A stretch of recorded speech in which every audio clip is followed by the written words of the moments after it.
Hello and welcome to Journeys and Journals. I'm Bernie Martin Beck, and I've had a great discovery, an art discovery. And, it just looks like a little bit of, well, let's find out, artist color. I'd like you to meet my guest. She comes all the way from Gold Hill, is that right? Yes. And you are Susan? Susan Moulder. Susan Moulder. How do you connect with this little tube of artists' colors? Well, I connect with children, and I connect with their finger, of all things. Their finger. One little finger, or the smallest one, pointer or thumb, whichever they're most comfortable with. Now, how is it that you connect ink? And this isn't ink, this It's is water-based acrylic. water-based paint. Yes. Well, let's start way back. What is your profession? Oh, my profession, I've had many. Okay, let's get many. acquainted with you All just right. a little bit. Well, with this here, I've been married 40 years, and a wonderful husband and 2 sons. One lives in Germany, and the other one lives next door in Gold Hill, and with their 2 grandchildren. And I have done many things. I've been a display director for a big store like Macy's, and I've been a sales clerk. I'm the founder of the Talent Historical Society, co-founder, and did 10 town hall meetings and minted a beautiful silver coin with gold overlay. Ooh. Did lots of lovely things like that for our community here. Was involved. Over in talent. Yes. Okay. Yes, involved with the Sesquicentennial for the Applegate Trail, which we'll be having our 150th next year for Oregon, being admitted to. That's going to be fun. Yes, it will. But my love is, here lately, is to be able to take my teaching background in Carden Incorporated, which was a private school, and the love was working with the 3- and 4-year-old children and kindergarten, 1st and 2nd graders. Little kids. Yes, yes. Why'd you find them so fascinating? Because they're so pure, and they're absolutely delighted with life. Not that older children aren't. They are as well. You just need to get into a little bit different a mental thought and a freeing spirit, and knowing and building them up and giving them confidence in themselves. Where little ones, it's like, whatever, they don't have any stumbling blocks as yet, nothing's been built in that way yet for them. And where does the art fit into your background? Okay. Well, I really was taken with what Miss Carden had done. She took her art program and would spend weeks on one painting with children. The first day, Monday through Friday, would only be maybe 15 minutes. But first of all would be explaining the name of the painting, who did it, and then the next day it would be, you wouldn't show them the painting. They would tell you what they remembered. So you're creating a mental image for those children, and patience, and to be quiet and to be respectful for what they're learning. And I just love that, and I love bringing that to children. And so that's what I was doing for my grandchildren in their school in Rogue River, and was able to bring that art experience to the school. We spent 6 months just talking about different periods of art before we even started an art project, which I did not intend to use paints. I really didn't. Oh, you thought it evolved. I thought I would just be doing art appreciation. Talk about the masters and introduce them to the names. But you did get involved. I just love these pictures of children. Yes. Children involved. And it started how? What is the secret that moved you from art appreciation into an actual real stuff? Well, ink? Yeah. And you spread your ink, you mix your colors with this little palette knife. Okay. And we do teach the children how to mix colors, just very simple colors. Yellow and red make orange, and blue and yellow make green, and red and blue make purple. And those are very simple. And Monet did very true colors, just like what you're seeing here. So you take a dab of this and a dab of that, and you end up with that. Yes, exactly. I see. And now, is this something you might use in the classroom? Oh, yes, definitely. I took that with the classroom. I had it plasticized. This came off of a Monet calendar, and that was sold. And I do talk about Monet. Now, how this came about is my husband and I were sitting at breakfast one morning, and he talked about how he did a weeping willow when he was in grade school, and the teachers liked it so much they took it and put it in a show, and he never saw it again. Oh. And, you know, we're over 60 now, and yet he's reminiscing over that. And it reminded me when I was in high school, I had done an architectural drawing, and the art teachers and the staff liked it so much, it went somewhere on an exhibit, and I never saw it again either. And I just thought, well, if we did a project like this, I would like to do it where it remains with the children. It becomes theirs. And we'll talk about how that happened in a little bit. But, you know, there were a couple things I wanted to share with you, little sayings about that I had picked up. And one was, Ben Franklin's birthday was last month, and I used this, and his quote is, "Tell me and I forget. Teach me and I remember. Involve me and I learn." Ooh, do I love that. And that inspired me very, very much. And then I also worked as a advertising representative in Sonoma County for a Pulitzer Prize-winning daily newspaper, and that was the Christian Science Monitor. And they have a home forum page once a week or every other week. And in there they had a quote about art, and I loved it because I worked with this in the 80s with adults with art. And if I may, I'd like to read it. Please do. And it's entitled, Art and Manners Too. There's something marvelously wonderful. I'm going to start over. I have to clip that. There's something marvelously refreshing about original pieces of art in and around schools, but too few schools have enough. Many, unfortunately, have none at all. I don't mean the murals done by children or crayon drawings by primary pupils, or Halloween masks by pupils in upper elementary grades. I mean art that professional artists, sculptors, etchers, watercolor, oil painters, charcoal sketches, and so forth.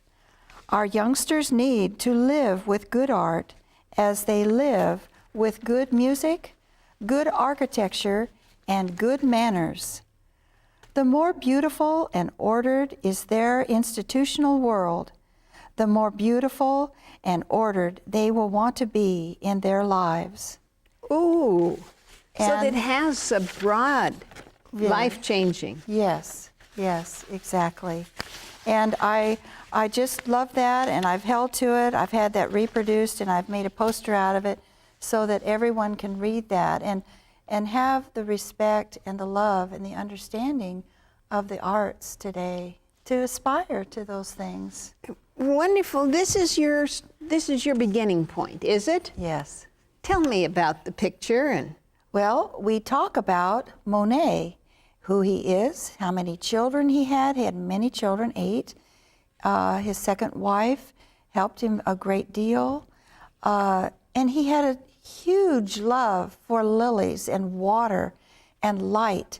They learned that he had very poor eyesight as he went along in years, and he was very afraid of having an eye operation, which he did do a couple of years before he died, and his pictures absolutely looked very different after that.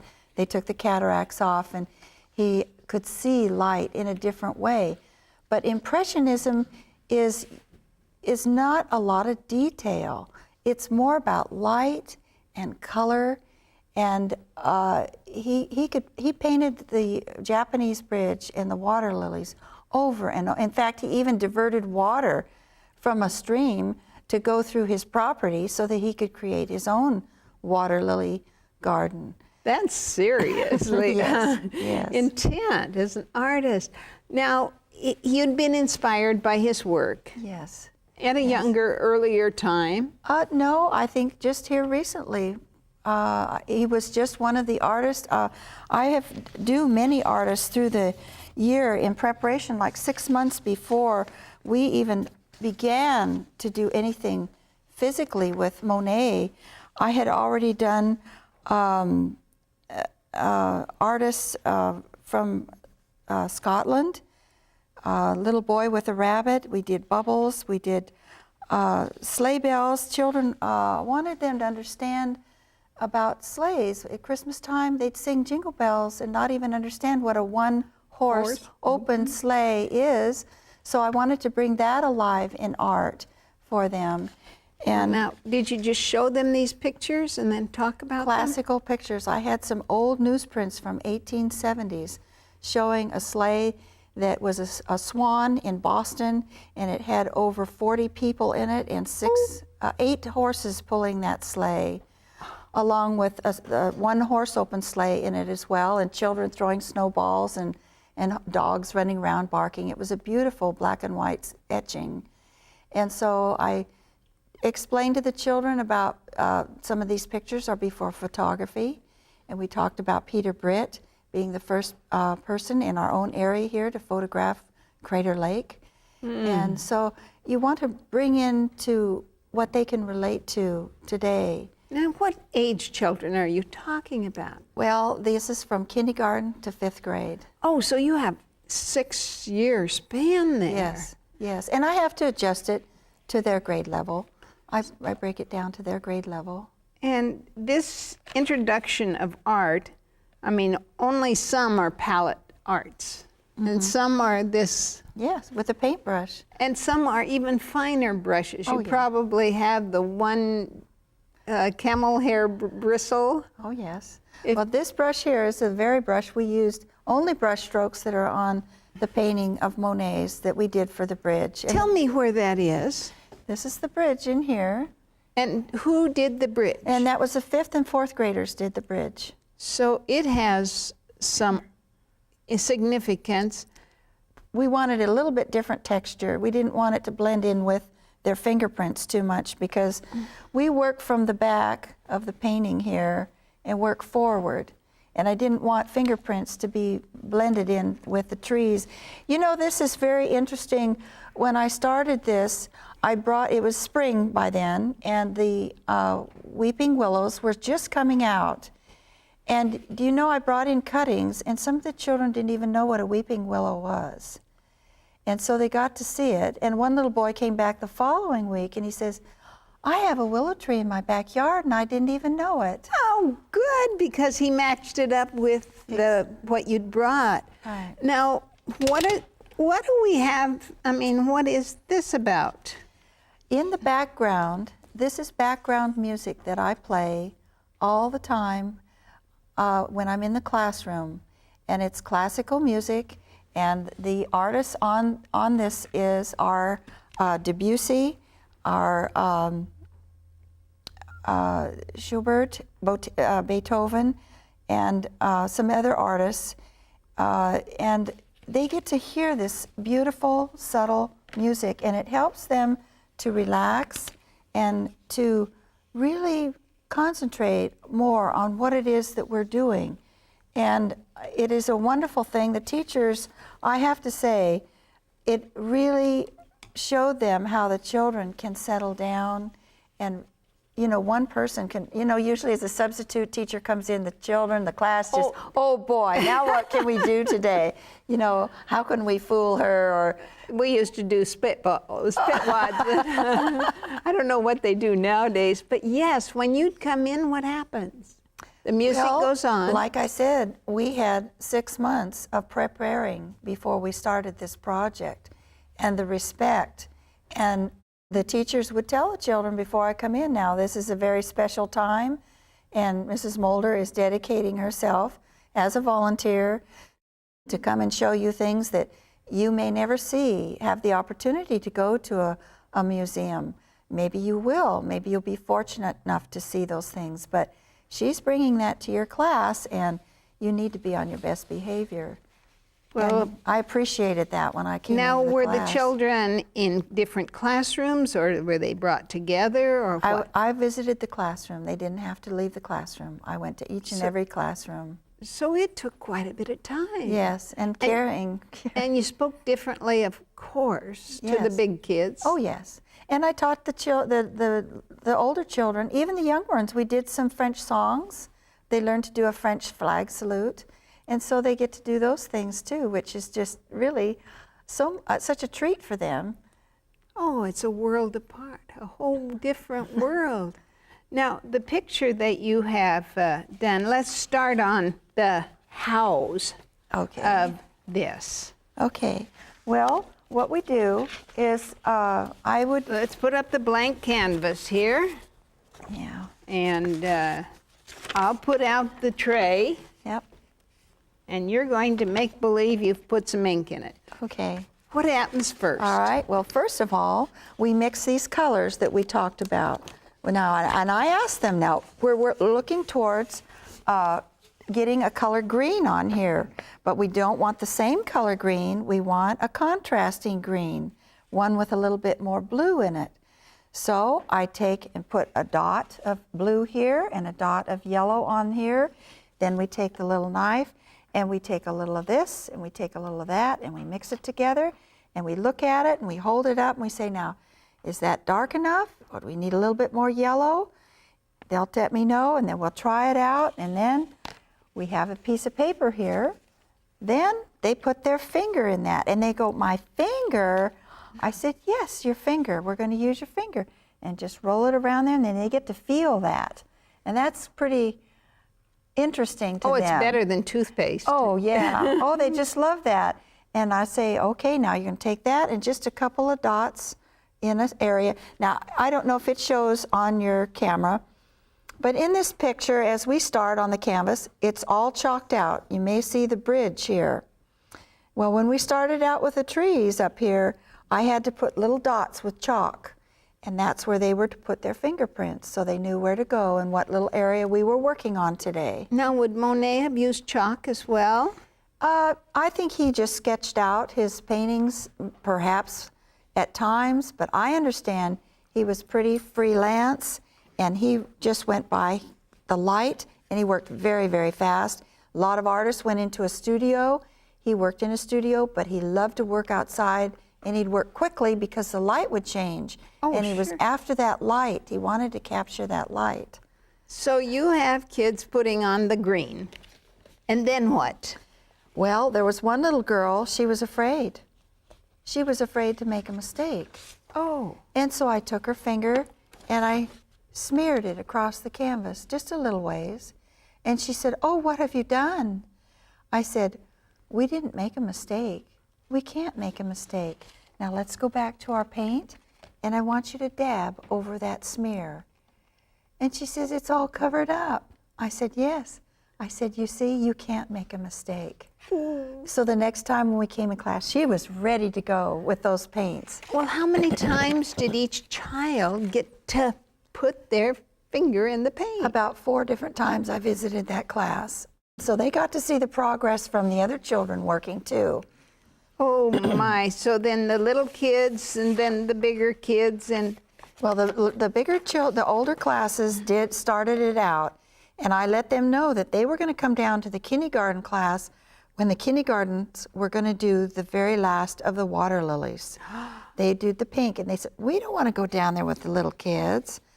And I said, you know how much those little children look up to you?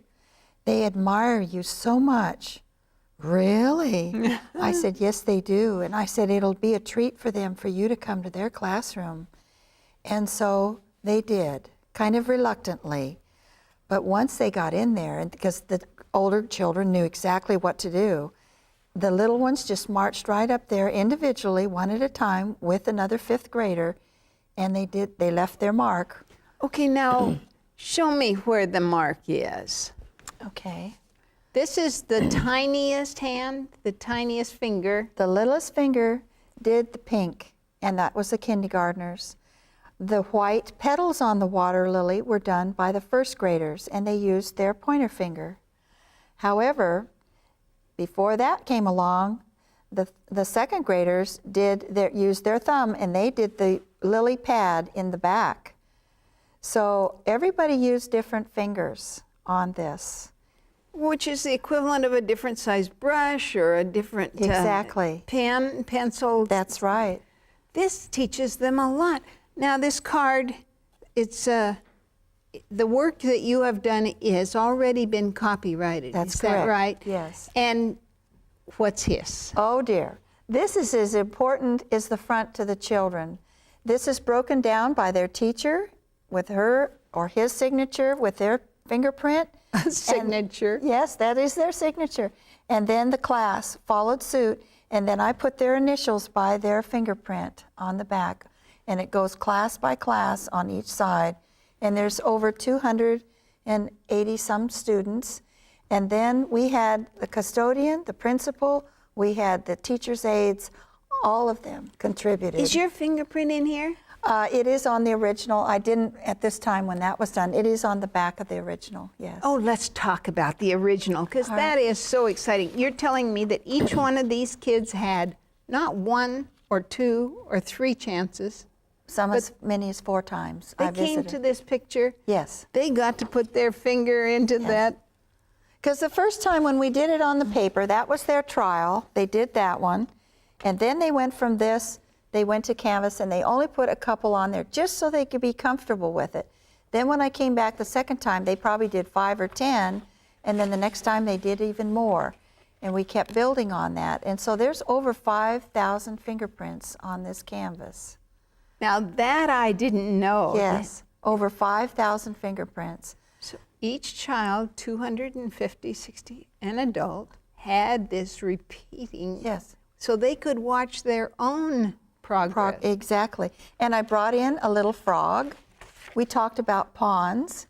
I brought in, thanks to the Prince, Frog and the Prince water lily garden here in Grants Pass, they donated a bucket of water lilies that were blooming.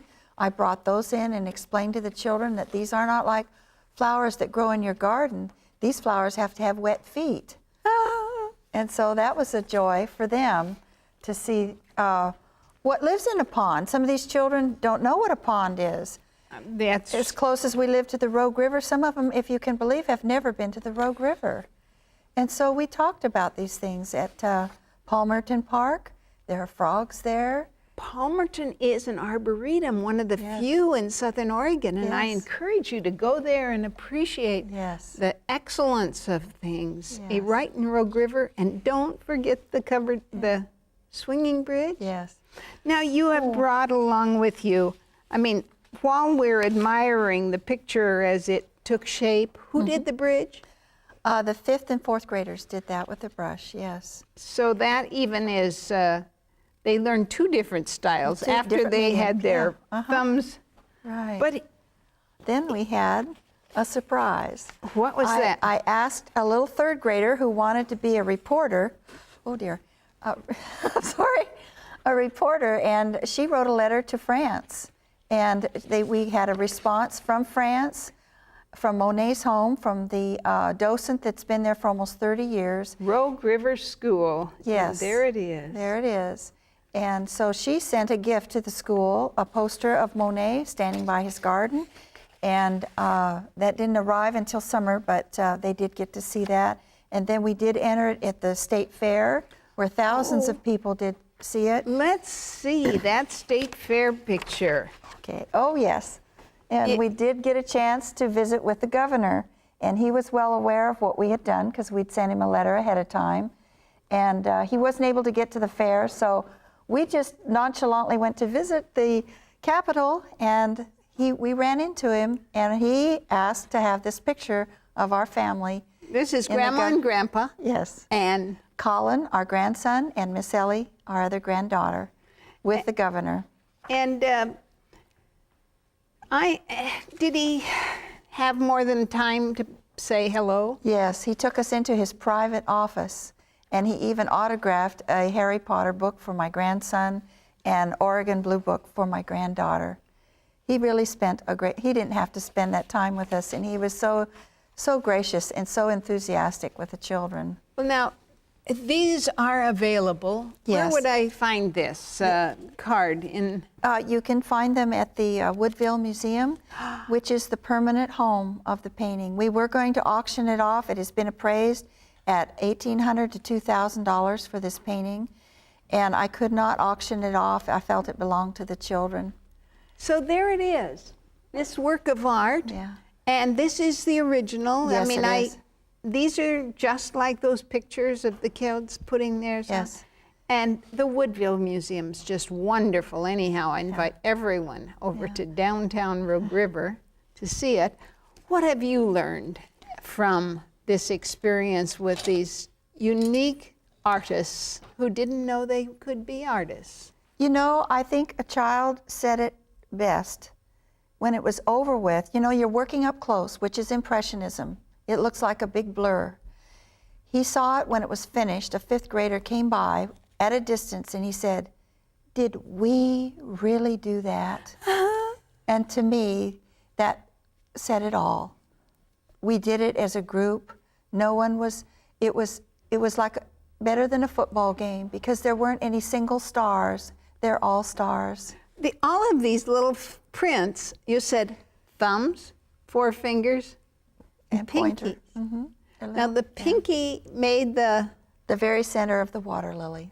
That's the pink. That was the kindergartners. and the pride and the joy of being involved. Mm-hmm. I'm thrilled. I'm just thrilled. I never had any idea that right in my neighborhood you lived or taught, and you are a volunteer. Yes. Is that what I? Yes. This was for free and for nothing. Yes, it was. A gift back to your community. Yes. Thank you so much. Oh, thank you for having me. I'm Bernie Martin Beck, and drop by and see this at the Woodville Museum. And imagine you could be a volunteer and help little kids learn about France or Japan or any place in the wide world. You have talent that none of the rest of us do. Thanks for tuning in to Journeys and Journals. I'm Bernie Martin Beck, saying bye for now.